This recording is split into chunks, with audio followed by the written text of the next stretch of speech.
Kita hidup di era serba cepat di mana segala sesuatu dituntut instan. Bayangkan seorang manajer yang baru menerima laporan kinerja di bawah target.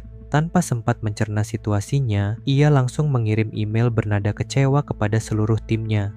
Akibatnya, semangat kerja tim anjlok selama berminggu-minggu. Begitu pula di lingkungan sekolah, seorang guru memarahi murid di depan kelas karena kesalahpahaman kecil, tanpa menyadari dampaknya pada rasa percaya diri anak tersebut.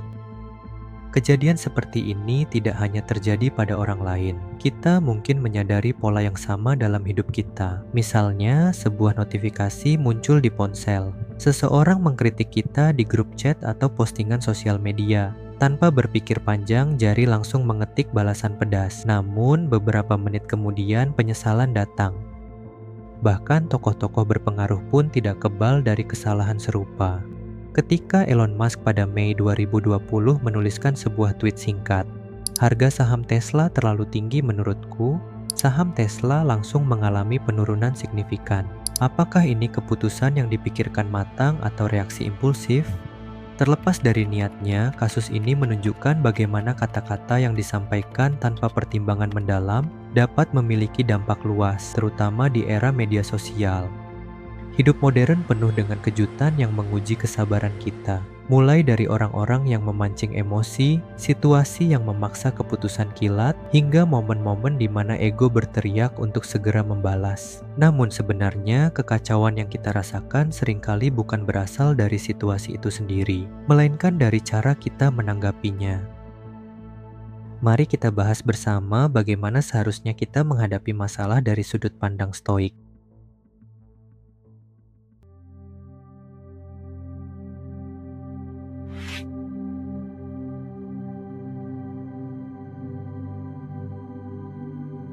Epictetus mengingatkan kita, bukan peristiwa yang mengganggu manusia, tetapi pandangan mereka tentang peristiwa itu.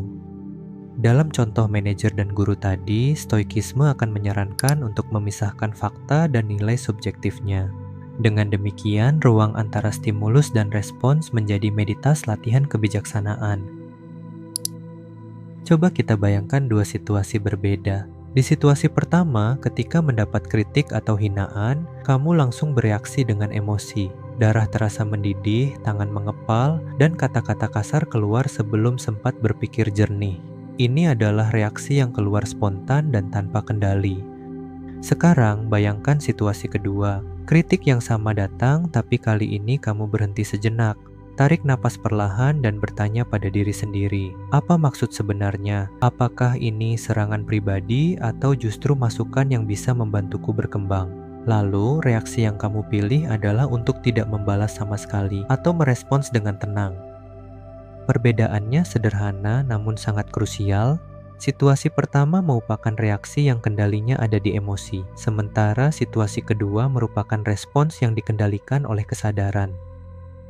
Neuroscience menjelaskan mengapa jeda beberapa detik saja bisa mengubah segalanya. Ketika menghadapi pemicu emosi, bagian otak primitif kita bereaksi hampir seketika, jauh lebih cepat dari bagian otak yang berpikir rasional.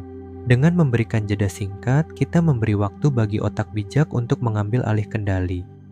Marcus Aurelius dalam Meditations menulis, "Jika kamu terganggu oleh sesuatu eksternal, rasa sakitmu bukan berasal dari hal itu sendiri, tetapi dari penilaianmu tentangnya, dan kamu memiliki kekuatan untuk mencabut penilaian itu kapan saja." Stoikisme mengajarkan bahwa antara dunia luar dan respons kita selalu ada prohairesis atau wilayah kendali batin yang tak tergoyahkan. Otak kita didesain oleh evolusi untuk efisiensi, bukan kebijaksanaan. Sistem emosi kita bekerja jauh lebih cepat dibandingkan bagian otak yang bertanggung jawab untuk pemikiran rasional. Hal ini sangat membantu ketika nenek moyang kita perlu melarikan diri dari predator, tetapi kurang berguna saat kita menerima email yang menjengkelkan dari atasan. Kecenderungan impulsif ini diperburuk oleh faktor-faktor eksternal seperti media sosial dengan algoritma yang mengutamakan konten viral dan emosional, budaya instan yang lebih menghargai kecepatan daripada kualitas, dan kebiasaan multitasking yang mengurangi kemampuan fokus. Semua kecenderungan ini mendorong kita ke arah budaya respons instan yang seringkali tidak bijak. Banyak orang khawatir bahwa menunda respons berarti kehilangan peluang. Namun, penelitian pada para profesional justru menunjukkan sebaliknya. Mereka yang merespons dalam waktu singkat, tapi punya waktu yang cukup untuk berpikir, dinilai lebih kompeten karena menghasilkan keputusan yang lebih matang. Ini menunjukkan bahwa jeda bukan berarti lambat, melainkan tepat waktu.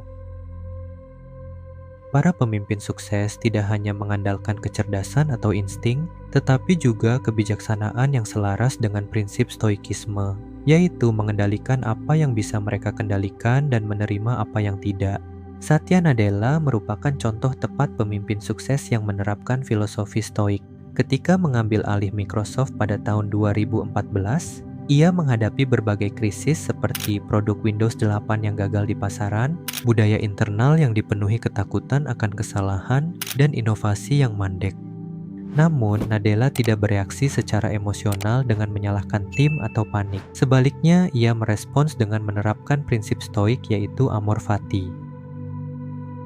Alih-alih menyembunyikan kegagalan, ia secara terbuka mengakui kesalahan dan menjadikannya landasan perubahan. Dari prinsip ini, Microsoft akhirnya sukses dengan Windows 10 yang berhasil dikembangkan dengan pendekatan baru, dan Microsoft beralih dari fixed mindset ke model growth mindset. Seandainya Nadella bereaksi secara emosional, misalnya memecat tim pengembang Windows 8 atau menyangkal masalah, Microsoft mungkin tetap terjebak dalam krisis. Namun, dengan merespons secara stoik, ia mengubah tantangan menjadi lompatan besar. Prinsip stoikisme ini bukan hanya dipraktikkan oleh Nadella, tetapi juga oleh pemimpin-pemimpin bisnis terkemuka lainnya. Seperti halnya Nadella yang memanfaatkan filsafat kuno untuk transformasi modern, ada juga Warren Buffett yang sangat dikenal sebagai investor legendaris, mengklaim kunci suksesnya adalah kemampuan mengatakan tidak pada sebagian besar kesempatan. Ia berani menolak tawaran investasi impulsif dan hanya merespons yang benar-benar layak. Belajar dari Nadella dan Buffett, kita pun bisa mengadopsi filosofi stoikisme. Tidak hanya untuk kesuksesan karir, tetapi juga ketenangan hidup sehari-hari. Langkah pertama untuk melatih pikiran adalah mengenali pemicu emosional kita sendiri. Semua orang memiliki tombol panas yang mudah ditekan. Tombol panas ini adalah pemicu emosional yang menyebabkan reaksi spontan dan kuat. Misalnya kritik terhadap kemampuan yang memicu defensif berlebihan, ketidakadilan yang memunculkan kemarahan intens, atau diabaikan yang menimbulkan perasaan terluka mendalam. Dengan mengidentifikasi apa yang biasanya membuat kita langsung bereaksi, kita bisa lebih waspada saat tombol-tombol itu diaktifkan. Saat pemicu itu muncul, berhenti sejenak, jangan langsung bereaksi. Ambil napas dalam-dalam menggunakan teknik 4-4-4. Pertama, tarik napas 4 hitungan. Ini untuk mengaktifkan sistem saraf parasimpatik. Lalu tahan 4 hitungan untuk memberi waktu oksigenasi optimal. Dan hembuskan perlahan 4 hitungan yang berguna merangsang relaksasi. Dalam jeda itu, ajukan pertanyaan pada diri sendiri. Apa yang sebenarnya saya rasakan? Apakah reaksi impulsif ini akan membantu atau justru memperburuk keadaan? Pertanyaan-pertanyaan reflektif ini membantu kita memisahkan situasi dari interpretasi emosional kita, memberi ruang bagi pemikiran yang lebih jernih dan objektif sebelum mengambil tindakan. Inilah esensi dari filosofi yang telah membantu para pemimpin besar menghadapi krisis. Berlatih stoikisme sehari-hari mirip seperti berlatih menjadi pilot. Sebelum menerbangkan pesawat sungguhan, seorang pilot harus menghabiskan banyak waktu di simulator terlebih dahulu. Begitu juga dengan kita perlu berlatih mengendalikan diri dalam situasi-situasi kecil sebelum menghadapi masalah besar yang benar-benar menguji emosi. Saat kita meluangkan waktu untuk menyadari hal-hal sederhana, seperti merasakan hangatnya kopi di mulut atau perhatian pada hembusan angin di wajah, kita sebenarnya sedang melatih otak untuk lebih sadar. Dengan latihan rutin seperti ini, ketika ada orang yang membuat kita kesal atau situasi yang memicu emosi, kita sudah terbiasa untuk tidak langsung terpancing. Seperti pilot yang sudah ratusan jam di simulator, ketika menghadapi turbulensi sungguhan, dia bisa tetap tenang dan memilih tindakan yang tepat. Latihan kecil ini membantu kita membangun kebiasaan untuk selalu punya jeda antara kejadian dan reaksi kita. Inilah inti dari cara berpikir stoik, bukan mengontrol apa yang terjadi pada kita, tapi melatih diri untuk menanggapi semuanya dengan kepala dingin. Meskipun latihan kesadaran ini sangat bermanfaat, kelelahan mental tetap menjadi musuh kebijaksanaan. Stoikisme menekankan pentingnya istirahat dan refleksi, seperti yang diungkapkan oleh Musonius Rufus. Tubuh yang lelah tak bisa melayani jiwa yang kuat. Karena itu, penting untuk menghindari pengambilan keputusan penting saat kelelahan, sebab dalam kondisi tersebut, emosi akan cenderung mendominasi logika. Keseimbangan antara pikiran dan tubuh inilah yang kemudian menjadi fondasi untuk membangun hubungan yang sehat dengan orang lain, termasuk dengan pasangan kita.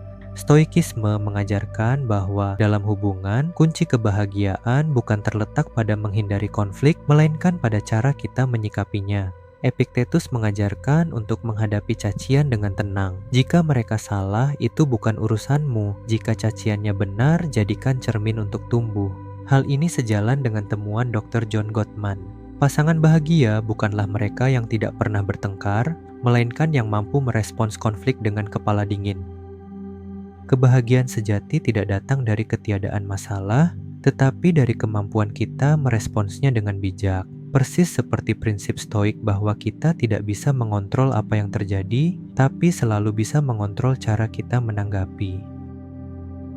Di dunia yang serba cepat seperti sekarang, keunggulan kompetitif justru datang dari kemampuan menjaga ketenangan.